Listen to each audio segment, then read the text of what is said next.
Well, good morning. This is take two. I pushed the wrong button this start. Um, what we're going to do now with our devotionals, we're actually going to transform. We're walking through Psalms, which is great, and we're going to continue to do that. You'll probably hear one or two Psalms a week, but what we're also going to do is begin talking about practical things in our lives. We're going to talk about things that can apply to us today. Um, and so we're going to cover things like family. We're going to cover things like parenting, finances. We're going to talk specifically to men, to women, to encourage and challenge you. Today, we're going to talk about something that all of us do in some capacity, which is work. Whether we're working in our homes, working for a business, we're all working in some capacity.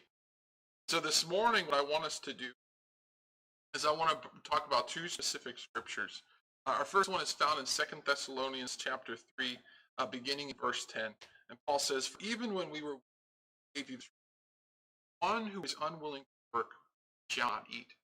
The Apostle Paul here, he's talking about how in his specific context, how he said, whenever I came to you, I worked so that we could eat. And he tells the people, hey, if you're not willing to work, you shouldn't be able to eat. And the reason, what Paul is trying to say here is, not everybody can do everything, but everybody can do something. Everybody can do something to contribute. Everybody can do something to work. And so, we teach our children, hey, yours, right? Hey, you can pick up the trash. Hey, you can put the dishes in the sink. Hey, you can sweep the floor and vacuum. We teach our children to work in some capacity, not just to earn, but to be a contributing part of a household. And the same thing goes for us as adults. If we want to put groceries on the table, we earn a paycheck. We put time and effort into work. Work is a part of life. And so we kind of have to accept that. And, one of the things that I always laughed about when there's a couple or a few people I've talked to, and they say, there's a reason called work. It's not called playtime. Work takes effort. Work is not just going to be enjoyable all the time because it's work.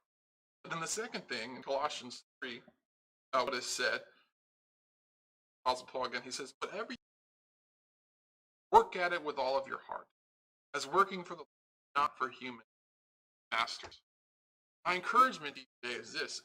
Again, if the challenge is to understand that we have to work. It's part of life. You should be ready to work at all times. But in Colossians, we find this encouragement. Whatever you do, work at it with all of your heart as working for the Lord, not for human masters. Now, what's amazing about this passage is that the Apostle Paul is talking to slaves. He's saying, listen, don't just get by with the minimum. He said, work as if you are serving the Lord in what you are doing. How much more for us who are earning a paycheck should we serve the Lord? Work. Effort.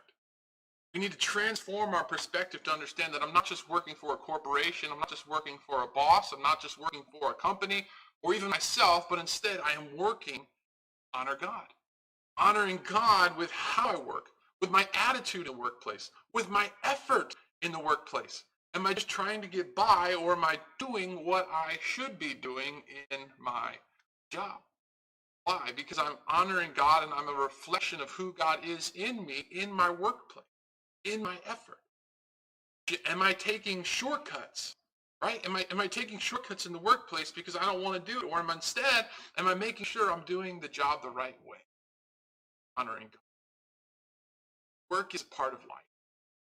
So instead of just being moaning and complaining and being just a grumpy Gus about it all the time, instead we need to transform our perspective and say, how can I honor God in my workplace today? And then let that fuel today. Let that fuel your effort. Let that fuel your attitude. How am I honoring God in my How am I honoring God in my work? How am I honoring God in everything that I thank you so much for today. I pray that you help us honor you in our efforts, honor you in our attitude, that whatever we do at work, God, may we honor you. So we thank you that you give us and help us operate in this perspective. Jesus, I pray. Like I said, you're going to be hearing some practical things. We're jumping into Psalms, but my encouragement to you today, everything that you do, do it unto. Have a great day.